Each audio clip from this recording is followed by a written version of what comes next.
Dear students, السلام علیکم۔ آج کا ہمارا ٹاپک ہے استاد کے فرائض اور طالب علم کے حقوق۔ ہم حقوق العباد پڑھ رہے ہیں، اس میں آج کے ہم پڑھیں گے استاد کے فرائض اور طالب علم کے حقوق، اور پھر اس کے بعد پڑھیں گے طالب علم کے فرائض اور استاد کے حقوق۔ اس میں سب سے پہلے ہم پڑھیں گے استاد کے فرائض اور طالب علم کے حقوق۔ اس میں پہلا پوائنٹ ہے خلوص نیت۔ ایک استاد، اس کا فرض ہے کہ وہ پورے خلوص نیت سے اپنا فرض ادا کرے اور پورے خلوص سے جو ہے وہ بچوں کو پڑھائے، کیونکہ استاد جو ہے وہ ایک رہنما ہے، ایک لیڈر ہے، اور استاد کا ہمارے دین میں بہت زیادہ بلند مرتبہ اور مقام ہے۔ اس لیے استاد کو چاہیے کہ وہ جو بھی علم بچوں کو سکھا رہا ہے اسے پوری ایمانداری کے ساتھ اور پوری خلوص نیت کے ساتھ جو ہے وہ سکھائے، کیونکہ یہ ایک بہت بھاری فرض ہے جو استاد پر ہوتا ہے۔ معلم جو ہے وہ انبیاء بھی معلم تھے، وہ بھی تعلیم جو ہے وہ دیا کرتے تھے۔ اللہ تعالیٰ قرآن پاک میں فرماتے ہیں، اللہ نے انسان کو وہ کچھ سکھایا جو وہ نہیں جانتا تھا۔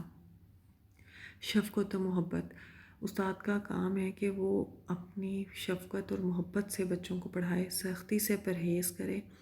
اور لیکن بچے، آپ لوگ سن رہے ہیں نا، سنتے ہوئے یہ بھی مت کیجیے گا کہ آپ اپنے فرائض بھول جائیے گا، کیونکہ آپ بھی ہمیشہ یہ یاد رکھیے گا کہ استاد کو نازیبا الفاظ جو ہیں یا غیر ضروری سوالات یا تنگ کرنے والے سوالات بھی نہیں کرنے چاہیے۔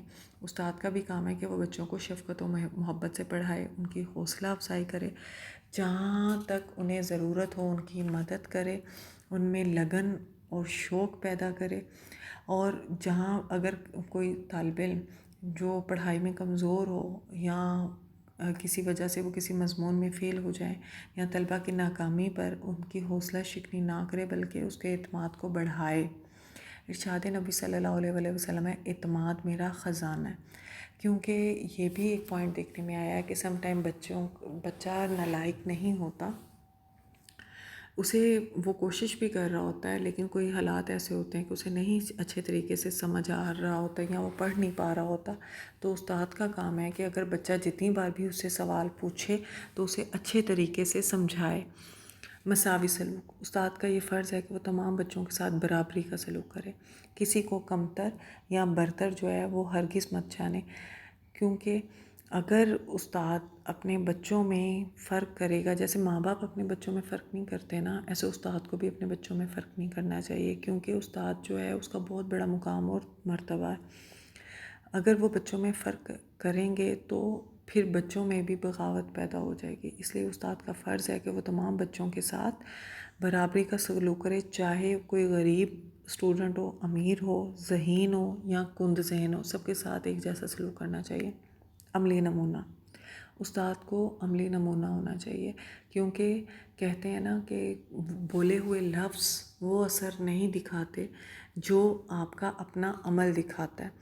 اگر کوئی انسان کسی کو کچھ کہتا رہے، نصیحتیں کرتا رہے لیکن وہ خود ان نصیحتوں پہ اگر عمل نہیں کرے گا تو اس کی وہ نصیحتیں بیکار ہیں، اور ہمارے مذہب میں بھی بے عمل ناسخ کو سزا دی گئی ہے۔ ناسخ کہتے ہیں نصیحت کرنے والے کو، اس لیے استاد کا فرض ہے کہ وہ بعمل ناسخ ہو، خود ان باتوں کی استاد بچوں کو تلقین کرے جو کام وہ خود کرے، وہ طلباء کے لیے چلتا پھرتا نمونہ ہو، جس سے دیکھیں تو بچے بھی جو ہیں وہ کام کرنے کی کوشش کریں جو کہ استاد کرتے ہیں۔ اعتماد کا فروغ، اپنے بچوں میں اعتماد کو پیدا کرنا، انہیں ڈسکریج مت کرنا، انہیں جو ہے بیجا سختی ان کے اوپر مت کرنا، بلکہ اگر بچے سوال پوچھتے ہیں تو اکثر دیکھنے میں آیا ہے کہ ٹیچرز جو ہیں وہ بچوں کو 1 سے 2 بار اگر سوال پوچھیں تو وہ منع کر دیتے ہیں۔ یہ استاد کا فرض ہے کہ بچہ اگر سمجھنے کی سینس میں سوال کر رہا ہے تو استاد جو ہے وہ اس کو ضرور جواب دے تاکہ اس کے اعتماد میں کمی نہ آئے۔ مشکلات کا ازالہ، یہ استاد کا فرض ہے کہ بچے کو پڑھائی میں جو بھی مشکل پیش آ رہی ہے اس مشکل کو حل کرے اور بچے کو اچھے طریقے سے سمجھائے۔ لیکن میں یہاں پہ پھر یہ کہہ دوں گی کہ بچے جو ہیں وہ کبھی بھی استاد کو تنگ کرنے کے لیے غیر ضروری سوالات نہ کریں یا وقت بے وقت جو ہیں وہ تنگ نہ کریں، پیار سے پوچھیں، اور انشاءاللہ تعالیٰ ٹیچرز بھی جو ہیں وہ اچھے طریقے سے ہی بچوں کو ڈیل کرتے ہیں۔ اس کے بعد نیکسٹ ہم پڑھیں گے طالب علم کے فرائض اور استاد کے حقوق، کہ وہ طالب علم کے فرائض کون سے ہیں اور استاد کے حقوق جو ہیں وہ کون سے ہیں۔ اس میں سب سے پہلے ہے ادب و احترام، عزت و احترام۔ آپ یہاں پہ پوائنٹ دیکھیے گا ڈیئر اسٹوڈنٹس کہ جو پوائنٹس آ رہے ہیں وہ تقریباً استاد کے فرائض میں استاد کے حقوق میں وہی آ رہے ہیں جو والدین کے حقوق ہیں۔ پہلا پوائنٹ ہے عزت و احترام، کہ اپنے استاد کا عزت و احترام کریں۔ نبی کریم صلی اللہ علیہ وسلم نے فرمایا تیرے 3 باپ ہیں، پہلا وہ جس نے تمہیں پیدا کیا، دوسرا وہ جو تمہیں رشتہ دیتا ہے مطلب سوسر، اور تیسرا وہ جو تمہیں تعلیم دیتا ہے۔ ان تینوں میں اعلیٰ وہ ہے جو تعلیم دے، یہ بخاری کی حدیث ہے۔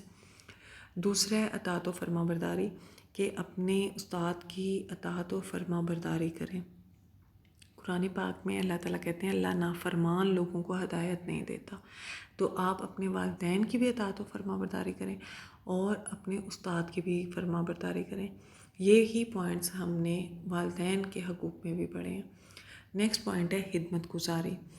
خدمت سچ یہ تو نہیں ہے کہ آپ نے استاد کے کوئی نوکر بن جاتے ہیں، بلکہ اگر کبھی ضرورت پڑنے پہ اگر کوئی کام کہہ دیتا ہے استاد تو یہ طالب علم کا فرض ہے کہ وہ ضرور کرے، بیماری تکلیف اور ضرورت میں استاد کی خدمت کے لیے پیش رہے۔ عاجزی و انکساری کا اظہار کرے، کیونکہ ایک ہمیشہ بات یاد رکھیے گا، جو تکبر کرنے والے اور اکڑے ہوئے لوگ ہیں نا، ان لوگوں کو کبھی رنگ نہیں لگتے۔ آپ نے دیکھا ہوگا کہ ہمیشہ وہ درخت جھکا ہوتا ہے جس پہ پھل زیادہ ہوتا ہے، تو جن لوگوں کو اللہ تعالیٰ نے عطا کیا ہوتا ہے وہ جھک جاتے ہیں اللہ کے سامنے بھی اور اللہ کے بندوں کے سامنے بھی۔ نیکسٹ ہے دعائے خیر کرنا، اپنے استاد کے لیے دعائے خیر کریں اگر وہ زندہ ہیں، اور اگر وہ فوت ہو چکے ہیں تو ان کے لیے دعائے مغفرت بھی کریں۔ یہ تمام پوائنٹس والدین کے حقوق والے ہی جو ہیں وہ استاد کے حقوق میں ہیں۔ آپ صلی اللہ علیہ وسلم نے فرمایا جو شخص تم پر احسان کرے اس کا بدلہ چکا دو، ورنہ کم از کم اپنے محسن کے لیے دعا ضرور کرو۔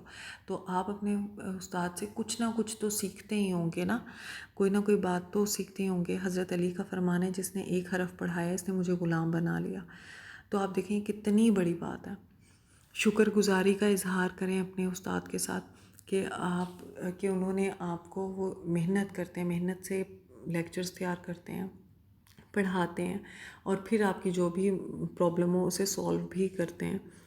خصوصی توجہ، اپنے والدین کی طرح، جیسے اپنے والدین کی جو پوائنٹس ہیں ان کی طرح اپنے استاد کو بھی خصوصی توجہ دیں۔ خصوصی توجہ سے مراد یہ نہیں ہے کہ آپ نے کوئی بہت زیادہ ان کے لیے کچھ کرنا ہے، بلکہ یہ ہے کہ آپ ان کی بات کو دھیان سے سنیں، غور سے سنیں، اسے سمجھنے کی کوشش کریں، مناسب طریقے سے سوال کریں۔ میں نے جیسا کہ پیچھے بھی کہا کہ بیجا غیر ضروری سوالات سے پرہیز کریں۔ سم ٹائم یہ ہوتا ہے بچے سمجھ رہے ہوتے ہیں کہ ہم بڑے تیس مار خان ہیں اور ہم دیکھتے ہیں ٹیچر کو کیسے زج کرتے ہیں۔ ایک بات ہمیشہ یاد رکھیے گا، مکمل علم جو ہے نا وہ صرف رب کی ذات کے پاس ہے، اور کوئی بھی انسان جو ہے مکمل علم نہیں رکھتا، آپ کے ٹیچرز بھی نہیں رکھتے۔ اس لیے تمیز کے دائرے میں رہتے ہوئے سوالات کریں، اور اللہ تعالیٰ توفیق دے آپ کو اور بلکہ ہم سب کو کہ ہم اپنے والدین اور اپنے اساتذہ اور اپنے سے تمام بڑے لوگ